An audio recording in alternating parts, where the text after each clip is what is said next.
It's another episode of WeakLEE Podcast. I'm the man from the camera, Darren Lee Jr. Behind the camera is Bryce Andrews. And today I have a special guest that is a caterer. I eat her food just about every Friday. Food is amazing. It's nice price. They give you a lot of food. I really be eating it probably the rest of the day once I get it. But Miss Courtney Vasquez, tell the people about yourself. So I'm Courtney Vasquez. Y'all also know me as Chef Cole. For the ones that follow me and eat from me. I'm 43 years old. I'm a wife. I'm a mother of 4. I love to cook. I love to eat. But I love to cook more than anything. What's it like being a mother of 4? It's a lot. My kids are 26, 21, 19, and 10. I became a mom at 17. I was a junior in high school. My husband was a senior. So for my junior year, I had to go to alternative school because I was in Catholic school. So went to school the whole time, the whole year. Had a maternity leave, like maybe 3 to 4 weeks. Went back to school. Never stopped school. Graduated on time. And that was the beginning of like having to really grow up. Yeah. I didn't have a choice. I've always been that person for everybody. My little cousins, I was always the bigger, they look up to you, they this, that, and the other. So now I had somebody of my own that had to, I had to do this I had to be that big person. And yeah, that was that. What made y'all want to have that big age difference? That big age gap from the oldest to the younger? So, of course, that first one wasn't planned at all. At all. Like, that was a high school hiccup, but she's one of the strongest people that I know, being that we had her early, and it's kind of like she grew up being my friend. Mm-hmm. Grew up with y'all. But I'm not that parent that, I'm your friend first, because I'm not. I'm right. your parent first. So, and she knows that. She has that respect level. And, but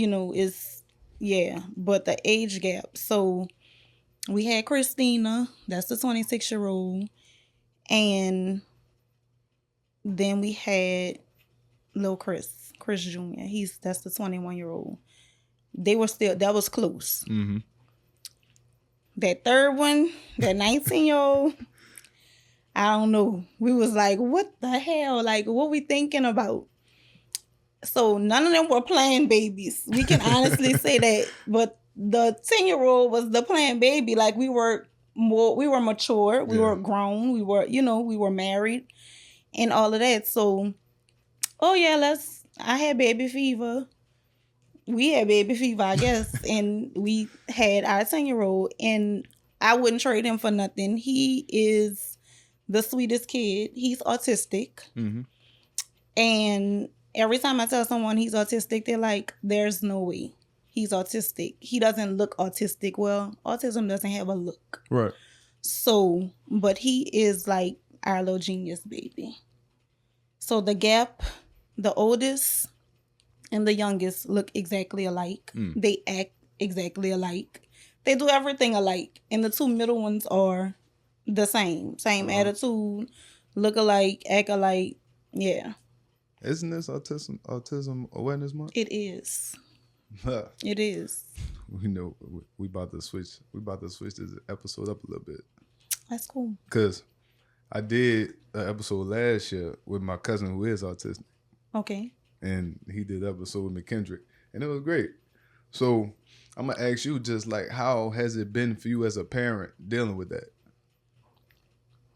It has not been a walk in the park. I can honestly say. it is different for us because, and I'm not saying this to say these kids aren't normal, but coming from having 3 normal kids that you would say, to having a kid with autism, it's like, wow. Like, you face so many challenges, and my fuse is short. I have like the shortest fuse. I will snap. I am like, that's me. And this baby has given me so much patience. Yeah. And I still snap, don't get me wrong, but it used to be way worse. Yeah. Learning to deal with him and his little quirks and different little stuff that bothers him or makes him happy. And I kind of have to be that person for him. Like, when he can't say, oh, this is bothering me, I kind of have to figure it out and talk him through it. And he gets me through some stuff, honestly, because sometimes I'm like, I just want to blow up and just, he's like, Mom, just take a deep breath. Just calm down. It's going to be okay. So, yeah, I will never say that it's easy because it's not. But it's all worth it. Yeah. I can honestly say that. You just really got to be more patient with it. You definitely have to be patient. And I always say, I post different little things. I don't post much about my personal life.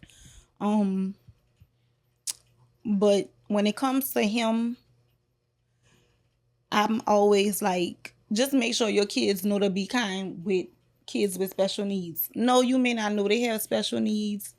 They may not even look like it. He doesn't even have the look of a so-called quote-unquote kid with special needs, but you never know. And like, he's like a gentle giant. He loves babies. And for 10 years old, he's a big 10-year-old. But he's just the sweetest kid.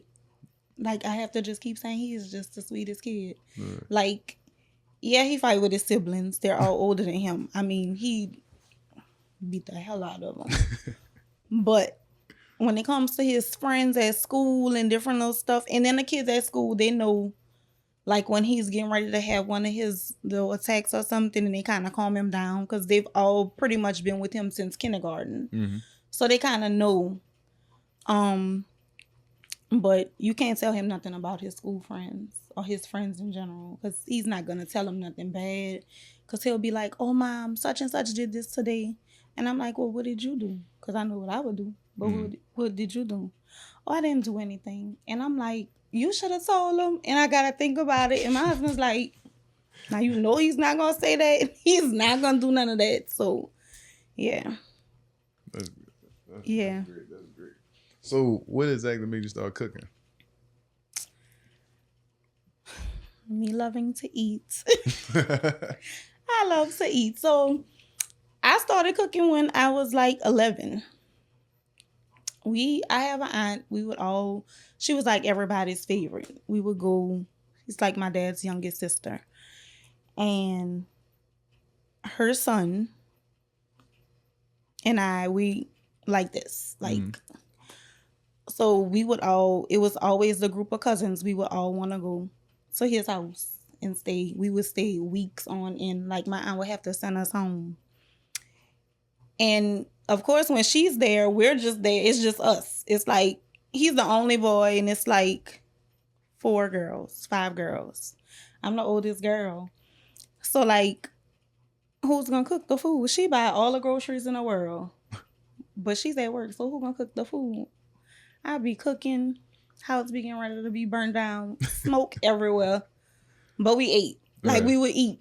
And I'm like, y'all, we can't just always eat sandwiches. Like, after a few little times, those smoky episodes and different stuff. And I'm like, we got to get this together. So I will always be the one in charge of fixing food. And we ate. You wasn't even thinking about pasta. Like, I know Black people love pasta. Like, that's their thing. But we was eating pasta. We was eating pork chops. We was eating all kind of stuff. Like, plated food. And I'm 11. And I'm like burning myself. I had this big old burn on my leg. And I'm like, So this is how I have to feed y'all every week. Like every time we here, I have to cook this food. And I'm like, you know what we supposed to do? So we would just get different little pointers. She would say, oh, this is how you do this, this, and this. And then, of course, I put my touch on it. Yeah. And then that's what started the cooking. And then when I moved in with my grandmother. And my grandmother worked at night. She's another one. She would buy the groceries and I would have to cook them. So I'm calling, I'm like, Mama, what I'm supposed to do with this? I never forget. She bought a whole chicken. And I always knew you're supposed to wash the chicken. Like, yeah. But now with soap, wash the chicken.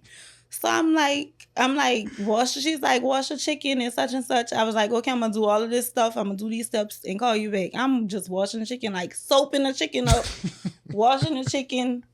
And I'm calling, I'm like, the soap not disappearing from me. She's like, the soap. And I'm like, you say wash the chicken. So, but no, she walked me through so many dinners and while she wasn't there. And I'm just cooking away. Like, I'm cooking for people and I'm not cooking for nobody but myself at this point. It's just me. So that's what started it. Just literally over the phone between my aunt and my grandma, and they're telling me you do this, this, and this, but I know how I like stuff to taste. Yeah. So of course I'm gonna put my touch on it. I know that's how I started cooking too. Cause I cook too.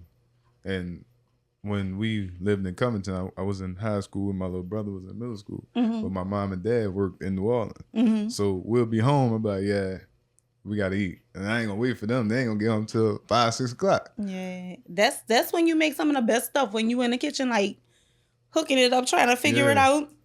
I always see kids and hear kids say they making yakami, but they boiling ramen noodles and they putting all this stuff in. And I'm like, you making noodles and just adding stuff to it. Like, you're really not making, but I mean, they hooking it up. Yeah, so exactly. It's working for them. Yeah. But what made you want to turn that into a business? So prior to me starting my catering business, I would always do a little odd job catering. Like, family will order stuff. And you know, family don't never want to pay. Mm-hmm. They want to eat good, but they don't want to pay. So I would do a little odd catering. They would like shoot little stuff. Oh, this, and this. But can you do it for this price? And I ain't know no better. And I'm like, yeah. And then I'm like, I'm not making no money off of this. Like, what? So I just kept it as like little odd job catering. I had a regular 9-to-5 job. I worked at a mortgage company. They had a big layoff. It's always the last hired, first fired, kind of thing. I had been there for 10 years, going on 11 years, and I was one of the ones that they let go. At the time, my husband was working at the post office. The day I got to work and they told me they was letting me go, the same thing happened to my husband. And I'm like, babe, come get me from work. And I'm crying. And I got my little box in my hand with my stuff from my desk. And I got in the car. I said, what we gonna do? Like, what are we gonna do? We went straight to Jazz Daiquiris on Claiborne and got a drink. Because we ain't know what we was gonna do. We was like, I don't have no job. You don't have no job. Like, and we got these kids. We got 3 kids at this time. I'm like, damn. Like, we just sitting here with this drink trying to figure it out. I know how to cook. I know how to cook. Right. I don't need nobody to tell me, oh, girl, you know you could cook. I could go ahead and type up a menu in my notes and send it to a few people and be like, hey, y'all want to buy a plate? Like, I'm going to do this. Mind you, I didn't have nowhere to do this from. I was always I'm not doing nothing from my house. Like, I don't like my house smelling like food. And I know that sounds crazy coming from me because I can't stand the way food smells. On my clothes and my hair, nothing. I'm like, all right, we're going to do this. We going to get type this little menu up, make it look cute. And this what we going to do. Mm-hmm. First time I did it, I had my mother-in-law, she was like, some company had dropped off like the little mini Tabasco bottles to her from somewhere at her job. She was like, oh, I have these and you could do such and such and you could put them in a plate. That'll be a nice little accent. I'm like, okay, cool. I'm buying all of this food. I'm like, we're going to do this. Sent the menu out. I had people sitting in my dining room waiting for their food. I'm like, so this how we going to make it work. No job, but this job going to get it done. Sold out in like 2 hours. And I'm like, all right. But I didn't like people to know where I lived. Right. Like, I've always been big on that. So did it again. Did it twice a week. Did it 3 times a week. Sell out every time. Word got out. I still have some people with me today that was sitting in my living room when I first started. Mm-hmm. And just like on a whim. We had it so well. So when we moved out of our house, that was our first house that we purchased, and we slinging plates out the front door. Right. So then we moved. And we moved to the West Bank. All my clientele was on the East Bank, CBD area, different stuff like that, businesses, banks. Packed it up in my car. Delivered it to their job. One no more pulling up. I would have a few people, oh, when I get off, can I come pick up my dinner? Blah, blah, blah. Yeah. Because this was people I didn't mind, like, pulling up. Yeah. But some people just, they be weird. They be weird. So I'm like, okay. It got so big. I had tables set up in the living room. I had tables set up in the dining area. I had tables set up in the kitchen. I had one stove, one refrigerator, trying to store all of this food. I'm trying to set up plates. At one point, we hired a delivery guy. And he was delivering for me because it had got that big. And I'm like, I can't keep doing this out my house. Like, how I'm going to do this out my house? But it was working. Like, it was bringing in money. Like, It was really bringing in money. And I'm like, this is crazy. And I was coming up with ideas that people, oh, I did this first. No, you didn't. Like, I was coming up with just food items. Like, nobody was cooking that. Yeah. No restaurants was even serving and stuff. And I like to eat. So I'm going to be creative with all of it. So I'm like, yeah, we're going to do this crawfish mac and cheese with this Gouda and such and such. And they like, we never had that before. Like, what? And then then you have the people, oh, well, I think the price of this should be this. And I'm like, how you going to tell me, like, what my price supposed to be? You're not doing this. Yeah. Like, at this point, it hadn't turned into a job for me. And couldn't nobody tell me no different. And the crazy thing is, ever since I got laid off from there, I never worked for nobody again. Mm-hmm. Like, nobody. I've been working for myself since 2013. I haven't worked for nobody since then. When I decided that, oh, this how we was going to eat. Mm-hmm. Yeah. Best decision you ever made. The best decision ever. I always say, and I'm not one of those, I know they always say never. And I always say, I will never go work for nobody again. Like, I'm not.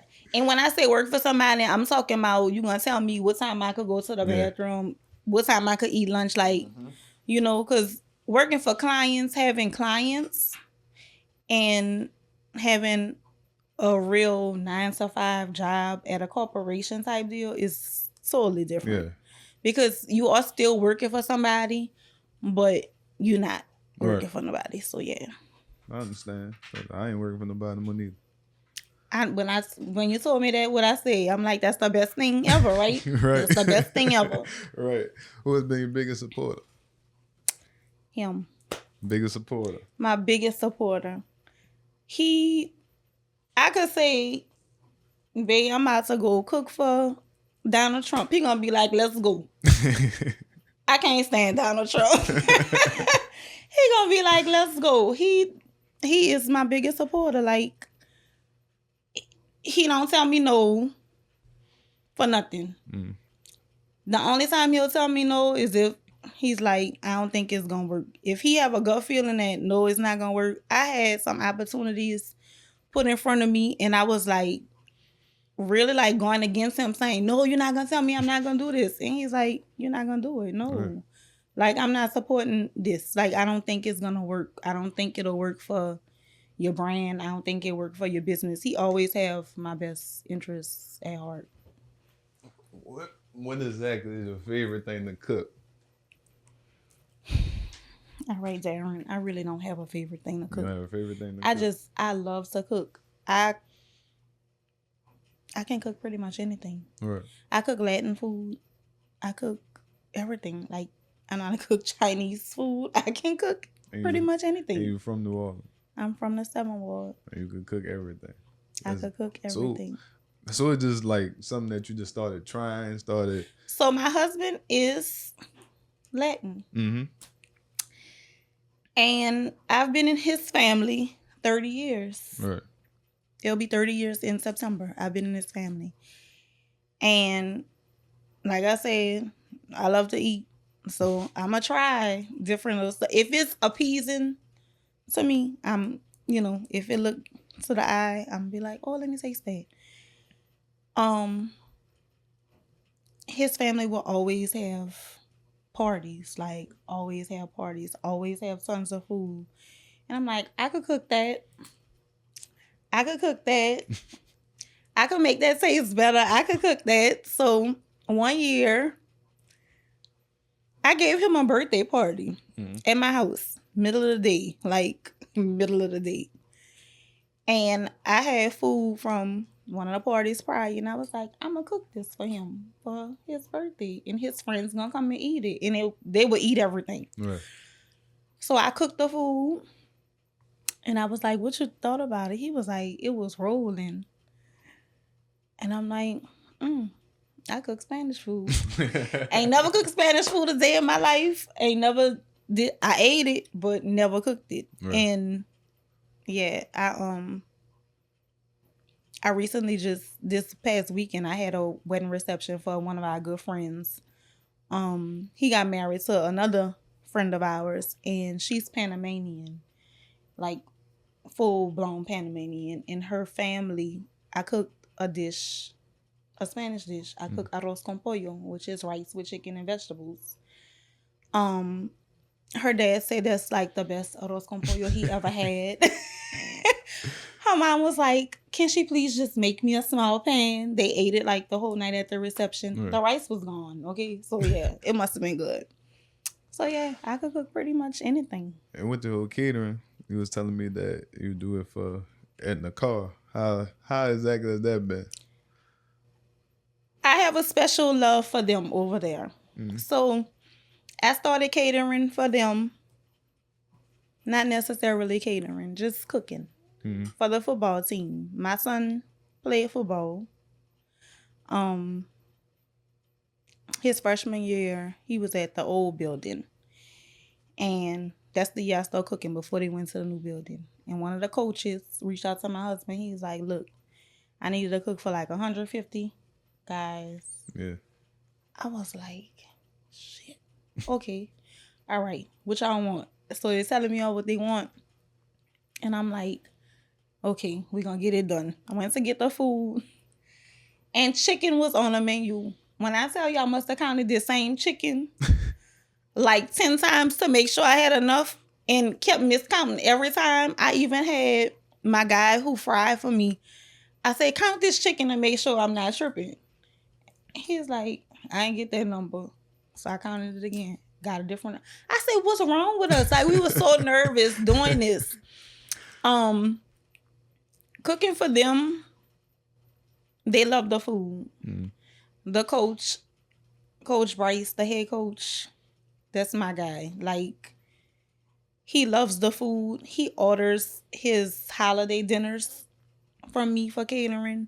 The kids love the food. They know when Miss Cole not cooking because they could tell the difference in the food. I cook for football camps for them. I cook for their honor awards. Last year I did their prom. I catered their prom. But it's always it's a lot. It's always a lot of food. But I like to see the kids smile. Right. Like some of these kids, they don't have home cooked food. Some of these kids go home and like nothing. So to see them eat and enjoy the food and always ask, "Is Miss Cole cooking? Is Miss Cole cooking?" I get happy about that. As you should. Yeah. Your food is good. I know. Huh. I know. It is. But the whole name, 6 C's Cuisine. What made you come up with that? How you came up with that? So we weren't 6 C's before this last baby. We were 5 C's. And I'm like, that didn't even sound right. Like it must have been meant for us to have another baby. But yeah, that's not the truth. But we were 5 C's. And when a baby came along, before I put it to paper and everything, I'm like, I think this is the name. Like this, we gonna run with it. I said, and it has to be cuisine. Like it's not regular food. Like right. It is cuisine. Because I don't only do catering, I do personal chef work too. So I'm like, it's not regular. Yeah. So yeah, that's how 6 C's Cuisine came about. It's 6 of us. My husband, myself, and the 4 kids. All of us are C's. Christopher, Courtney, Christopher Jr., Christina, Chloe, and Carter. So yeah, that's 6 C's Cuisine. It's a family thing. Yeah. It definitely is. And the baby, he lets everybody know. He told everybody at school. My mom has a restaurant up the street. Y'all have to go. We have a business. So I'm like, yeah, we have a business. He don't want to do nothing with the business, but we have a business. So yeah, that's how 6 C's. What's been the toughest part with the business? What's been the toughest thing for you in the business industry, period? The toughest thing. It's so much competition down here till it's not even funny with everything. Not only the business, like just in general. Of course, everyone says they can cook. Everybody.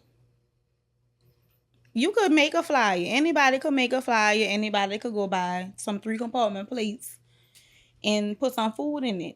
But that is the toughest thing to me. It's the competition. And like I know my worth. So I get kind of discouraged sometimes when I see somebody and I know. And I never talk down on nobody's business because it's enough money for everybody. But I know that food don't be all that. Right. And it's a lot of competition with name dropping. Like if you ain't got that name, and I'm not deriding nobody. Like because I said, I know my worth. Right. So yeah, for the people that know, they know, like, what's up. Like, I have my clientele. I have my big clientele. I cook, like, PJ Martin is, like, one of my main clients. I love them. They're great. They give me a lot of business. I appreciate them. I cook for the Supreme Court Justice. I cook for the governor. So, like, I have some stuff under my belt. But, yeah. I didn't deliver to PJ Martin when I worked at FedEx. Yeah. Yeah, I'm glad cool I didn't people. put that job no more. So what is your future goals for 6 C's? My future goals, I'm kind of up in the air. Not too much, but my name is out there, but it's not out there like I know it could be. I'm not that, let me push this out there, blah, blah, blah. But I want to sit down restaurant. Nothing too big, nothing too small. But I do want the people to be able to come in and experience like a full service from 60s Cuisine. Because I know it could be done. So like that's one of my biggest goals that I have. And I'm saying I want to be retired by 47, but if I do that, I don't think. I may not want to be retired then. No, it's hard for me with trusting somebody to do what I do, because nobody's doing like you. What I'm doing. Exactly. So, yeah, to have to stand over somebody and train somebody and all of that. Do it yourself. Yeah, and I'm not gonna lie, I be tired. I really do be tired a lot of times, but I'm like, my name is on this. Right. Like, I always tell myself, like, your name is on this. You have to go hard. You can't just put out no mediocre work. Like, your name is on this. So I'm big with that. All right, so last thing I'd like to say. I need you to say something for all the parents who have a child that's autistic. Coming from another parent. No matter how hard it gets, never give up on that kid. Never. Because that's like your biggest blessing. And I always say God is not going to give you no more than what you can handle. Never give up on that kid. Like, that kid needs you more than anything. So, yeah, that would definitely be my word to those parents. Thank you. Thank you for having me. So we're going to make it happen. Yeah, we made it happen. Make sure 6C's Cuisine. Fridays. I'll put all her information in the bio, in the description. Order. Go pick it up. It's worth it. Trust me. Come this eat, is another guys. episode. Man, open eyes, vulnerable, and tune in next week. And this is the WeakLEE Podcast. Be sure to like, comment, and subscribe. Tune in next week.